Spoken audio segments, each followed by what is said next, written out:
I'm just looking at I think you've already played Cardiff, Brighton, London, Bedford, and you might have been at, unless I'm mistaken, Leeds last night. However, you're coming to the home of music, Glasgow, this evening, which you're looking forward to.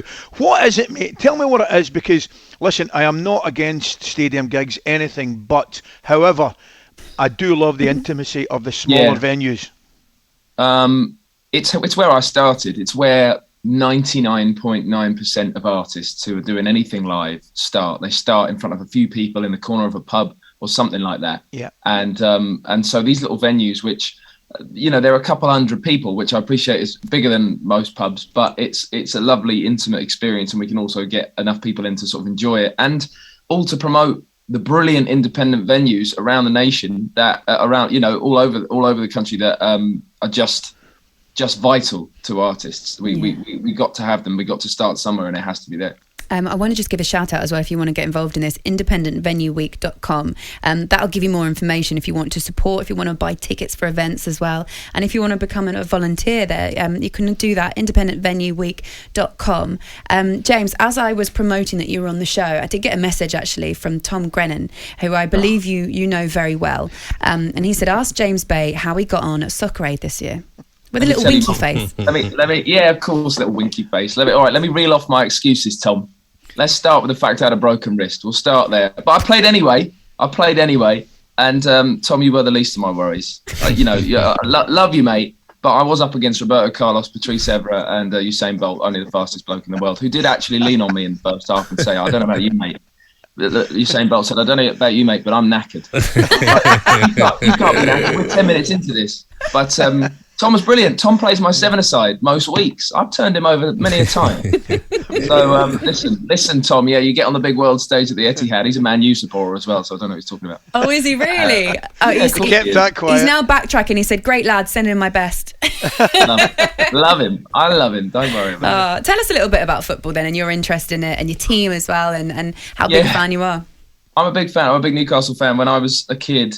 Because my it's not I didn't grow up in a very sort of sporty household, except for my dad is a big rugby fan, and with his kind of therefore like lack of interest so much in football, he didn't have a team that I was going to follow. And I just said to him, I was 5 or 6 years old, and I said, this guy Alan Shearer, who was so exciting for England at the time, I said, who does he play for? He said he was reading the paper. He said, it's funny, he's just signed for Newcastle United. And I said, well, that's my team, then I'm going to follow them.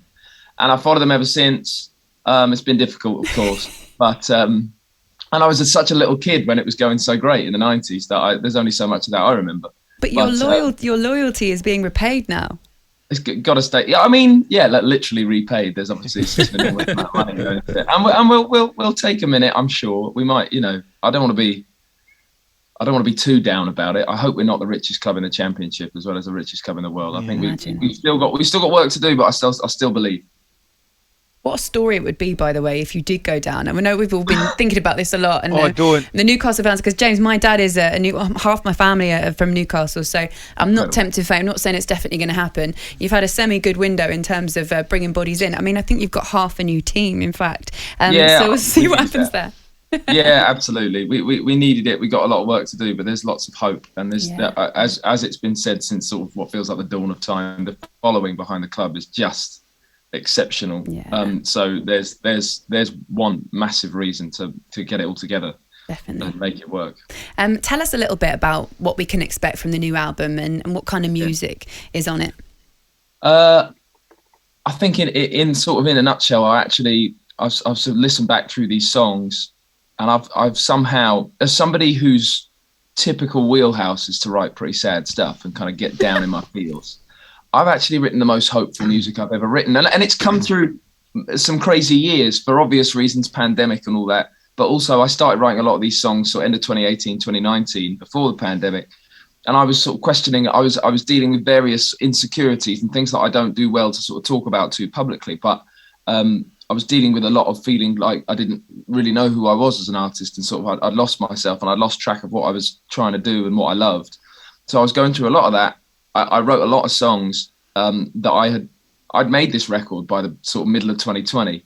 And I got home from the studio and Boris Johnson came on the TV and said, we've got to shut the whole world down. Wow. We've got to shut the whole country down. So I went through the rest of 2020 and 2021 not knowing what to do and writing. And by towards the sort of end of 2021, I was listening back through these songs, and the album sort of reworked itself. And there's all this positivity that I didn't sort of recognize. I was just writing, following my feelings and writing. And I've written all these sort of hopeful songs just about, from all this insecurity, it's drawn me immediately to the people that I love the most in my life and how they lift me.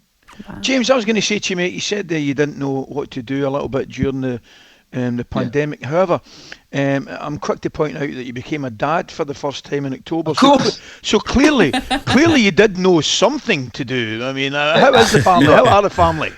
Oh, Ali, you're bang on. I did. I became a dad. What a journey. They're great.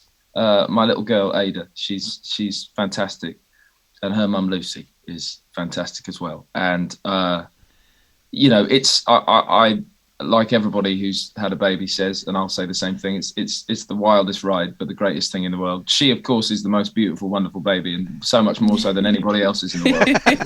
Oh, we all say that, but it's true. It is Factually true. correct. There you go. So no, it's wonderful.